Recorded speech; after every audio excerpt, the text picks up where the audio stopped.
Hello, my name is Jack, and today we'll be talking about the character Batman and how he has become the single most famous superhero over the years. Batman was created by artist Bob Kane and writer Bill Finger and made his first appearance in May 1939 Detective Comics issue 27. Thomas Wayne, the CEO of Wayne Industries and husband of Martha Wayne, had a young child, Bruce Wayne, who grew up in the rich family of the Waynes. However, one day changed Bruce's life when a mugger shot his parents down in front of him in the famous crime alley.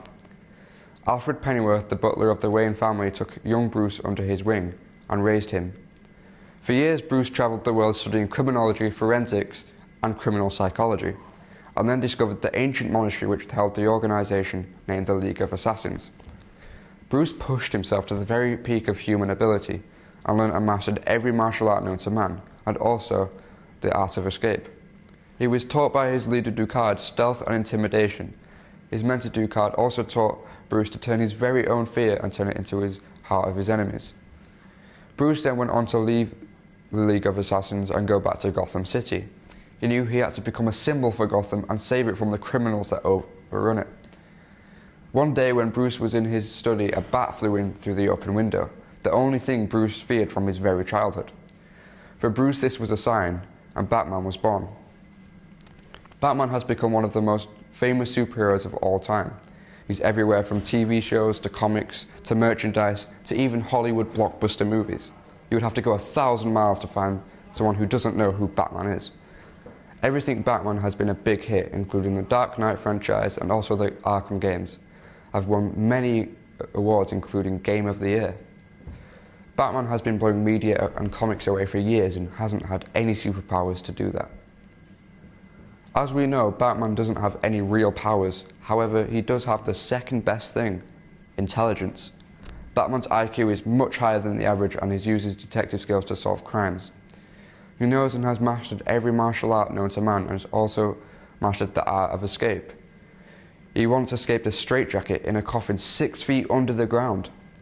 Another thing you'll notice is Batman's gadgets. From batarangs to bat claws, Batman's got it. Obviously, Batman can't run super fast or even fly, but what he does have is a Batmobile that gets him around well enough, equipped with gadgets and grappling hooks. With armour that can smash through walls, there's no getting past the Batmobile. The biggest thing that defines Batman is his enemies, especially fan favourite, the Joker. The Joker is the complete opposite to Batman. He's insane and he enjoys playing with the Batman and has even killed Batman's sidekick, Robin. The Joker is what messes with Batman's head. He toys with him and is a complete psychopath and will kill anyone that gets in his way. The Joker is Batman's biggest threat from how unpredictable he really is. Batman has an endless amount of awesome villains, which each have a unique way of getting at Batman, either mentally or physically, but Batman is always 5 steps ahead of them. Batman has had 5 main sidekicks, including Dick Grayson, Jason Todd, Barbara Gordon, Tim Drake, and Damian Wayne. Dick Grayson was the first Robin of the bunch. He was raised in a circus in a family of acrobats. When his father owed money to the wrong people, they brutally murdered Dick's parents in front of the whole circus crowd. Batman saw how Dick related to him and took him in and showed Dick he was Batman, and that he could help him take over the criminals of Gotham. Barbara Gordon was the Batgirl. She also helped alongside Batman until the Joker shot her in the back, leaving her crippled for life. She then moved on to become Oracle, helping Batman out through an earpiece. Jason Todd grew up in a bad neighbourhood. His mother died from an overdose of drugs, and his father later on died mysteriously when working for Two-Face. Batman first encountered Jason after visiting Crime Alley and spotted Jason taking off the tyres of the Batmobile. Batman knew he couldn't let Jason become part of the criminal element and took him in. After 6 months of training, Batman saw that Jason didn't hold the acrobatic skill Dick had. He used Jason's rage for a source of his skill. When Jason led on to be Robin, he was just too violent and disobeyed many of Batman's orders.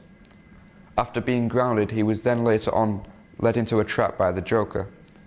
Jason was held up in a warehouse with Joker beating him with a crowbar within an inch of his life. Batman appeared after the warehouse was blown to smithereens. Jason Todd lay dead in the centre, and Batman stated that Jason dying was Batman's greatest failure. After the events Jason died, it was known Batman was becoming more and more aggressive and violent. A young man named Tim Drake saw that Batman was teared apart from Jason's death. Tim discovered Batman's identity and suggested he could be the new Robin to help out Batman. So Batman trained up Tim and named him Robin, the third one out of the bunch. However, it turns out Batman had a son with the one and only Talia al Ghul, the daughter of Ra's al Ghul. The son was trained by the League of Assassins just like his father Batman and grew up training. Talia later on told Bruce he had a son, which he then became Robin. Batman really is a dark, brutal character. His tragic childhood that leaves him scarred. He's seen and done things no human has dared to do. He's pushed himself to the limits and dared to confront the supernatural. He's even defeated many powerful opponents and studied every weakness and flaws of his foes. Although he's mastered all martial arts, he isn't superhuman.